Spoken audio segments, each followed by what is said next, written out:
अस्सलाम वालेकुम दोस्तों। दुनिया में बहुत कम ऐसे लोग होते हैं जो दुनिया का नक्शा बदल कर रख देते हैं, और बानी पाकिस्तान मोहतरम क़ायद आज़म मोहम्मद अली जिन्ना का शुमार भी ऐसी ही नायाब शख्सियात में होता है। दोस्तों, क़ायद आज़म जैसे नायाब हीरे सदियों में एक बार ही पैदा होते हैं।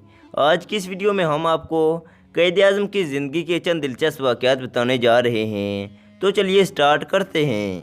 दोस्तों, ये वाक़या क़ायद आज़म की वफ़ात से कुछ अर्सा कबल का है, जब क़ायद आज़म ने स्टेट बैंक ऑफ पाकिस्तान का इफ्तिताह किया। यह आखिरी सरकारी तकरीब थी जिसमें क़ायद आज़म अपनी लालत के बावजूद शरीक हुए। वो मुकर्रर वक्त पर तकरीब में तशरीफ़ लाए।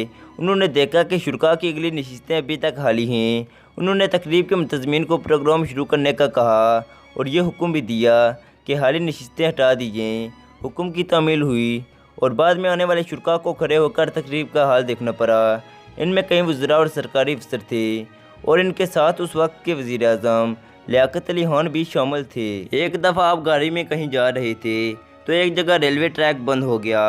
आपका ड्राइवर उतर कर वहाँ मौजूद शख्स से कहने लगा कि गवर्नर जनरल आए हैं, ट्रैक खोलो। मगर हमारे अजीम लीडर और बानी पाकिस्तान ने फरमाया, नहीं, उसे बंद रहने दो।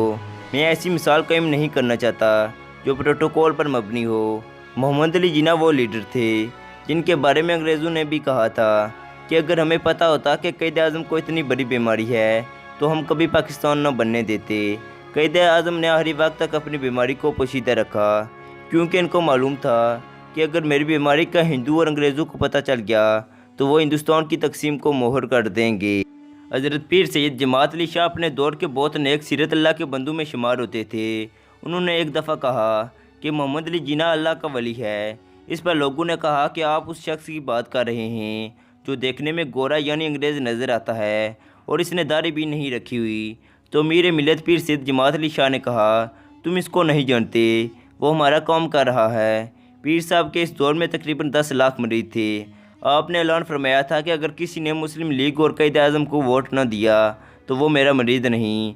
शेर मशरक़ अल्लामा मोहम्मद इकबाल का एक कौल है जो उन्होंने क़ायद आज़म के लिए कहा, मोहम्मद अली जिन्ना को न तो खरीदा जा सकता है और न ही ये शख्स खियानत कर सकता है।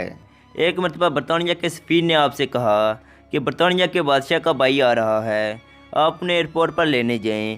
क़ायद आज़म ने यह शर्त रखी कि मैं तब एयरपोर्ट पर जाऊँगा अगर मेरे भाई की बरतानिया आमद पर वहाँ का बादशाह उसे लेने आए।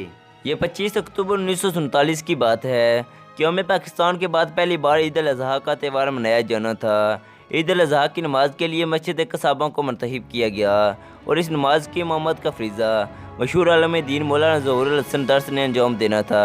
क़ायद आज़म को नमाज के वक्त के मुतल्लिक़ आगाह कर दिया गया, मगर क़ायद आज़म ईदगाह नहीं पहुँच पाए।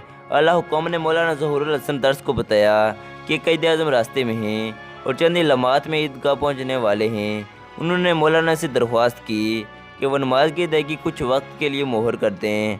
मौलाना ज़हुरुल हसन दर्स ने फरमाया, मैं क़ायद आज़म के लिए नमाज़ पढ़ाने नहीं आया बल्कि खुदा अज़्ज़ व जल की नमाज़ पढ़ाने आया हूँ। चनाचा उन्होंने सफ़ों को दुरुस्त करके तकबीर फरमा दी। अभी नमाज ईद की पहली रकत ही शुरू हुई थी कि इतने में क़ायद आज़म भी ईदगाह पहुँच गए। नमाज ईद शुरू हो चुकी थी। क़ायद आज़म के मुंतज़िर आला हुक्म ने क़ायद आज़म से दरख्वास्त की कि वो अगली साफ में तशरीफ़ ले चलें, मगर क़ायद आज़म ने इनकी दरख्वास्त मुस्तरद कर दी और कहा कि मैं पिछली साफ में ही नमाज अदा करूँगा। चनाचा ऐसा ही हुआ। क़ायद आज़म ने पिछली साफ में नमाज अदा की। क़ायद आज़म के बराबर खड़े नमाजियों को भी नमाज के बाद इल्म हुआ कि इनके बराबर में नमाज अदा करने वाला रियासत का कोई आम शहरी नहीं बल्कि रियासत का सरबराह था। क़ायद आज़म नमाजियों से गले मिलने के बाद आगे तशरीफ़ लाए। उन्होंने मौलाना ज़हुरुल हसन दर्स की जुर्रत ईमानी की तारीफ़ की और कहा कि हमारे उलमा को ऐसे ही किरदार का हामिल होना चाहिए।